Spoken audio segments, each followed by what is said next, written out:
Hey everyone. So this is day 23. And for those who watched the last update, this is going to be a little more upbeat than that one. I was going through a downtime. Some bad things had happened, and it was calling up my past story. It was calling up past hurts, and it called up past pain, and caused me to question why I was seeing some of the repeating things that I was seeing. And so I reached out on the EOL community, and a lot of you, an impressive amount of you, stepped up and stepped in to try to help me see past what I could see at that point, to help me see past that old story, to help me see past that old narrative, and to see what was in me.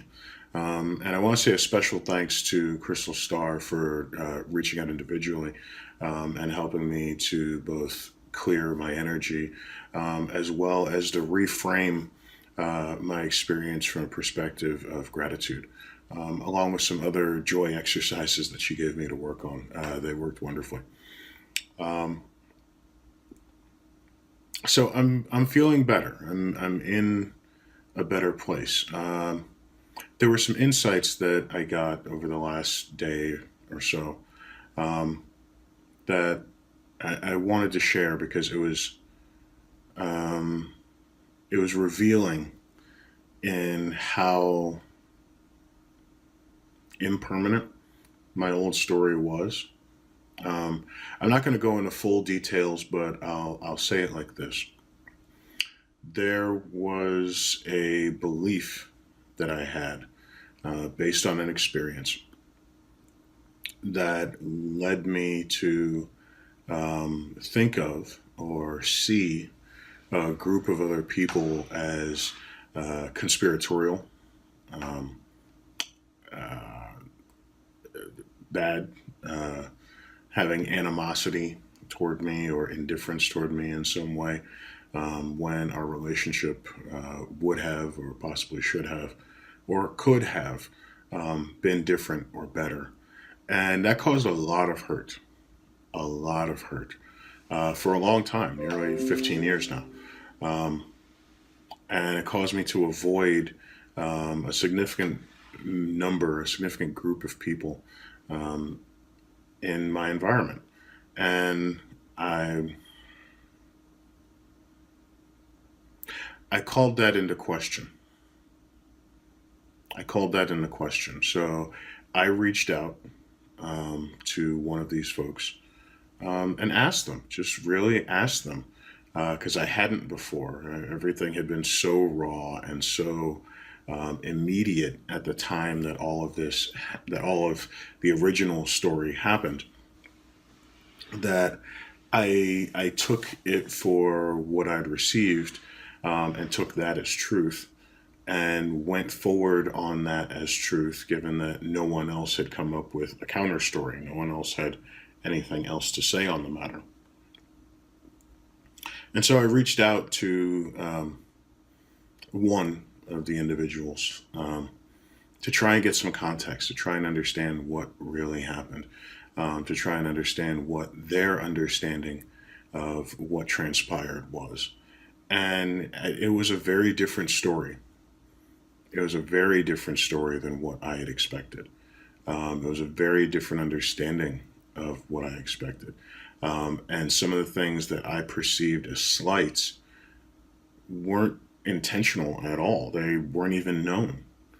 Um, it was really more a matter of poor communication and in some cases miscommunication than it was anything intentional or malicious at me. And as I was having this conversation and I'm talking with this person about what went down, that old story that had been locked tight. I mean, at this point, it was solid. It was set to be a permanent fixture in my life. How I saw it and how I saw the people in it, it shattered. And I don't mean shattered like glass. It didn't even stay solid enough to be glass. It turned into sand and just became a pile at my feet. That's how completely decimated that old story was. Because it simply wasn't possible in the reality of their experience what I thought it was. And that opened up a lot of things because, as I said, I've held on to this for a lot of years, 15 years now. And I had to let go of some well marinated animosity, um, and say, I don't have a use for you anymore. You're not fit to this situation. You're not fit to this truth. You may have been fit to that old story, but you're not fit to this truth. And it was weird. It was relieving. It was a relief. It was a weight off. But it was also weird because that had been in me so long that that had become a part of me. And I had to separate myself from that and say, yeah, that had been in me, much like mucus or waste, but it is no longer a part of me. And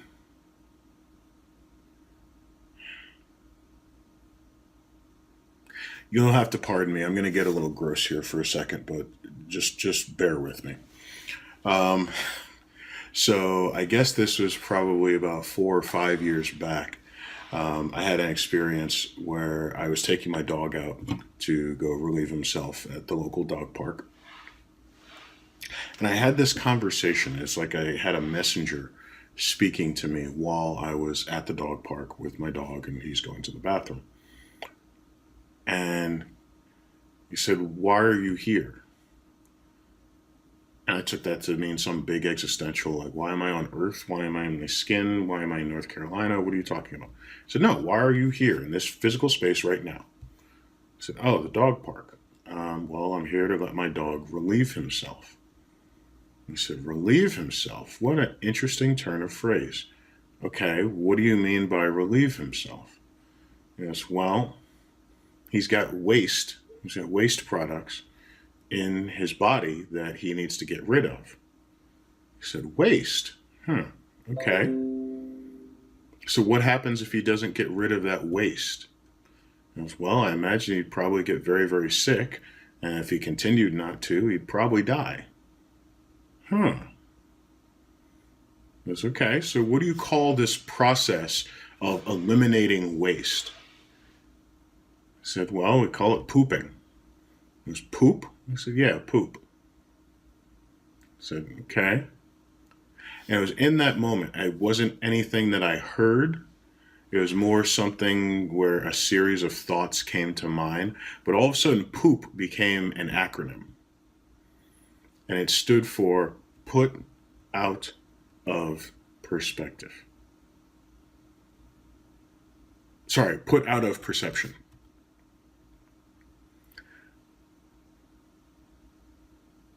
So, in this process of taking my dog to the dog park to go poop, he was putting out of his perception these waste products that he no longer needed anymore. They didn't serve him. His body wasn't going to use it, and if it just stayed there, it was going to make him sick. It was going to make him ill. It was going to damage his health if he didn't get rid of the things that no longer served him. And I continued. I said, okay, so are you, and so the voice asked me, are you going to poop? And I said, no, I'm not going to poop. I'm not going to poop here. He said, well, why not? I said, well, that would require me to get naked and I would be embarrassed. And apparently my voice likes very good puns. He goes, bare ass, that'd be a problem, huh? I said, yeah. He said, but when do you relieve yourself? I said, what do you mean? He said, when do you relieve yourself? When do you get rid of your waste? When do you poop? I said, well, I do regularly. He's like, no, I'm not talking about the physical. When do you poop? When do you put out of perception what no longer serves you? What is now a waste in your life? So part of my experience of talking to this person and getting the other side or getting additional information about this event that happened was me pooping. It was me getting rid of the waste in my life. And it was a waste because it was something that not only was not true, but did not serve me in any meaningful way. And so if I held on to it, all it was going to do would be make me sick. But if I can eliminate that waste and get it out of my perception, then I can be healthy and go forward. So I know, kind of a shitty topic, but I hope you'll bear with me. Sometimes I get like this. Um, so as usual, I don't have the answers, or at least I don't have all of them. I'm starting to get some of them. I just ask the questions and let the universe bring the answers to me. I hope that you get some answers from this or from your source as well. In the meantime, have a great day and God bless.